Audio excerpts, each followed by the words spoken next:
हमारा GFR होता है पर डे का वो होता है 180 लीटर्स पर डे, बट जो हमारा यूरिन होता है, यूरिन आउटपुट, वो होता है ऑलमोस्ट 1.5 लीटर्स पर डे। तो ऑलमोस्ट अपना 99% रीएब्सॉर्ब हो जाता है।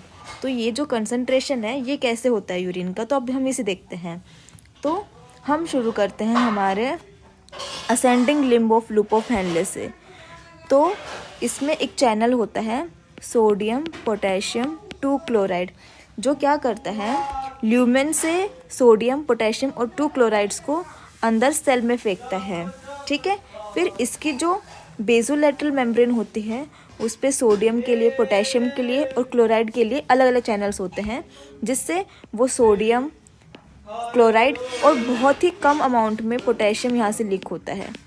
सोडियम और क्लोराइड अच्छे खासे अमाउंट में लीक होते हैं, बट पोटेशियम बहुत ही कम अमाउंट में लीक होता है। ठीक है, तो इससे क्या होता है, जो हमारा इंटरस्टिशियम है इसमें सोडियम और क्लोराइड बहुत ज़्यादा बढ़ जाते हैं। सोडियम क्लोराइड बढ़ गए तो क्या होगा, जो इंटरस्टिशियम है उसकी ऑस्मोलैरिटी बढ़ेगी, जो कि हम देख सकते हैं कि सबसे अपर मोस्ट पार्ट में, मतलब यहाँ पे हमारा कॉर्टेक्स है और ये हमारा मेडुला है। तो कॉर्टेक्स से मेडुला में आते आते जो ऑस्मोलैरिटी वो 300 to 600, 600 to 900, 900 to 1200 ऐसे बढ़ रही है। ठीक है, तो अब क्या होगा, जो हमारा descending limb of loop of Henle था उसमें क्या था, हमारा फिल्ट्रेशन आ रहा था, तो वो लिम्ब जो है वो सिर्फ वाटर के लिए परमिएबल है।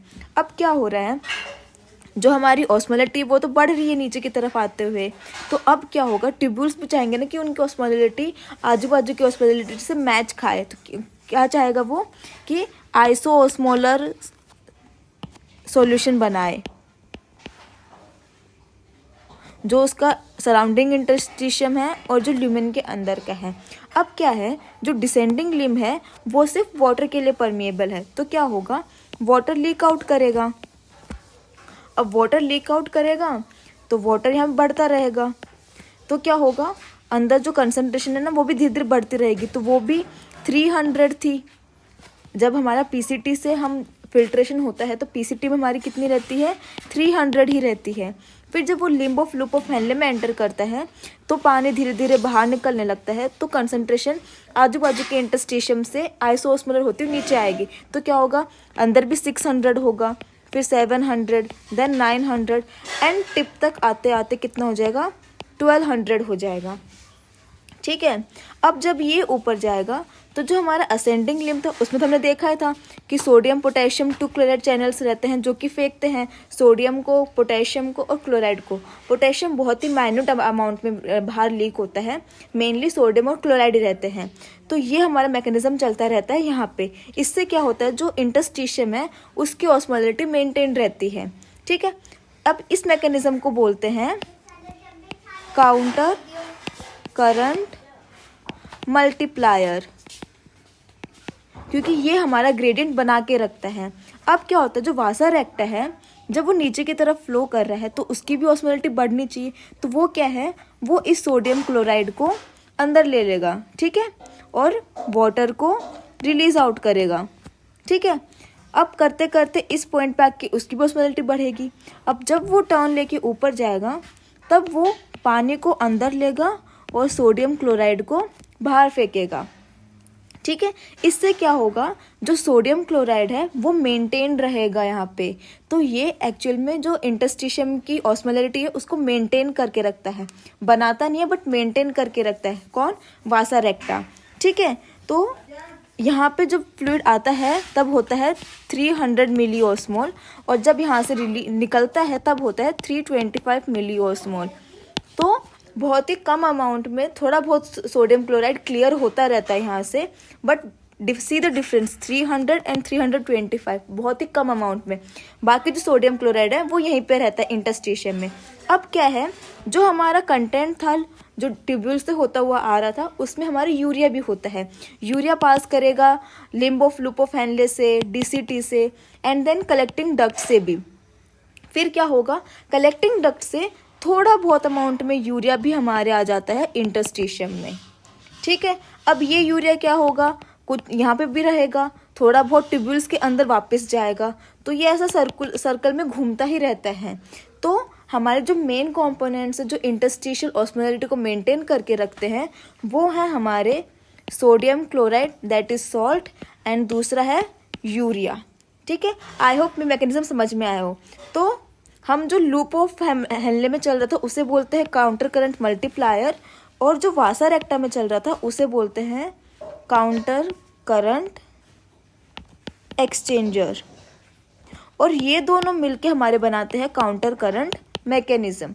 ठीक है, तो कैसे है, हमारा जो ascending limb of loop of Henle था उसमें एक चैनल होता है सोडियम पोटेशियम 2 क्लोराइड, जिसकी वजह से क्या होता है, जो हमारा ल्यूमेन था उससे sodium potassium and chloride cell के अंदर जाते हैं, और उस सेल की बेसोलैटरल मेम्ब्रेन पे चैनल्स रहते हैं इन सबको बाहर पंप आउट करने के लिए। तो इससे क्या होगा, सोडियम क्लोराइड हमारे अक्यूमुलेट होते रहेंगे इंटरस्टिशियम में। ठीक है, अब क्या होगा, अगर इसकी वजह से क्या होगा, ऑस्मोलरिटी बढ़ेगी हमारे इंटरस्टिशियम की। तो जो आने वाला फ्लूइड होगा, जो पीसीटी से जो फ्लूइड आएगा वो देखेगा कि आजू बाजू ऑस्मोलरिटी बढ़ी हुई है, तो अभी वो चाहेगा कि आइसोऑस्मोलर कंडीशन बन पाए। बट जो limb of loop of Henle का डिसेंडिंग पार्ट है वो सिर्फ पानी के लिए परमिएबल, क्योंकि वहाँ पे होते हैं एक्वापोरिन चैनल्स। कौन से? Aquaporin 1 specifically. ओके, तो इनसे पानी बाहर निकलता रहेगा। तो क्या होगा, जो ऑस्मोलरिटी है ल्यूमन के अंदर जो कंटेंट था उसकी, वो भी बढ़ती रहेगी। बढ़ती बढ़ती कितने पे आ जाएगी, 1200 पे आ जाएगी।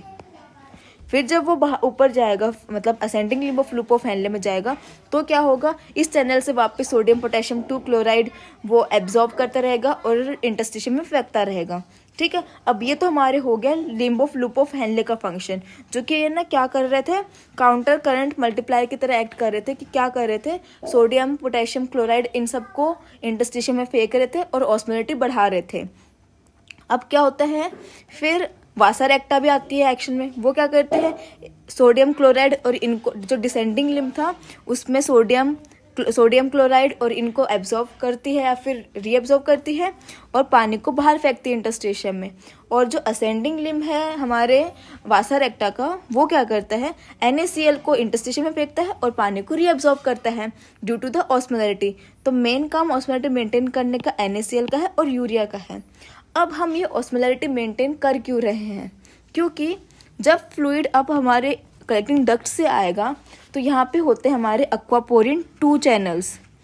ठीक है, वो क्या करते हैं, वो देखते हैं कि बाहर की ऑस्मोलरिटी बहुत ज़्यादा है, तो वो क्या करेंगे, अगर ऑस्मोलरिटी ज़्यादा है तो उसके हिसाब से वो पानी को रीएब्जॉर्ब करेंगे। क्योंकि हमने देखा था कि जब यहाँ से हमारे सॉल्यूट्स सारे एब्जॉर्ब हो जाते हैं, मतलब बाहर ले लिए जाते हैं और इंटरस्टिशियम फेंक दिए जाते हैं, तो क्या होता है, ऑस्मोलरिटी फिर से बढ़ने लगती है, मतलब कम होने लगती है। जैसे कि यहाँ पे फिर से 900 आएगी, फिर 700 आएगी, फिर 600 आएगी, करते करते 300 आएगी, करते करते जो DCT आती है उसमें यहाँ तक कि 200 तक भी हो जाती है, जो कि जिसे हम बोलते हैं कि हाइपोऑस्मोलर स्टेट हो गई है। हाइपोऑस्मोलर क्यों, क्योंकि जो हमारे ब्लड की ऑस्मोलरिटी होती है वो होती है 300 मिलीऑस्मोल, DCT में हो जाती है 200 मिलीऑस्मोल। ठीक है, अब ये ऑस्मोलरिटी, यही ऑस्मोलरिटी वाला फ्लूइड जाएगा हमारे कलेक्टिंग डक्ट में। तो इससे क्या होगा कि अब कलेक्टिंग डक्ट देखेगी कि आजू बाजू की ऑस्मोलरिटी फिर से बढ़ी हुई है, तो वो क्या करेगी, पानी को रीएब्जॉर्ब करेगी। कहाँ से, एक्वापोरिन 2 चैनल से। मतलब यहाँ पे कंटेंट आएगा तो इसमें H2O भी रहेगा, सॉल्यूट्स भी रहेंगे, तो क्या करेगा, वो सिर्फ पानी को रीएब्जॉर्ब करेगा। ठीक है, तो ये होता है एक्चुअल मैकेनिज्म, ताकि जो कलेक्टिंग डक्ट है वो पानी को रीएब्जॉर्ब कर सके। अब पानी रीएब्जॉर्ब होता होता होता होता यहाँ पे बहुत ही कंसनट्रेटेड यूरिन हम एक्सक्रीट आउट करते हैं। तो ये मैकेनिज्म होता है हमारे कंसंट्रेशन ऑफ यूरिन का। ठीक है, तो मेन तो इसमें यही है कि मेंटेन कौन करता है, होता किस किस के थ्रू है। ठीक है, तो यहीं पे होता है हमारा लेक्चर ख़त्म ऑफ कंसंट्रेशन ऑफ यूरिन।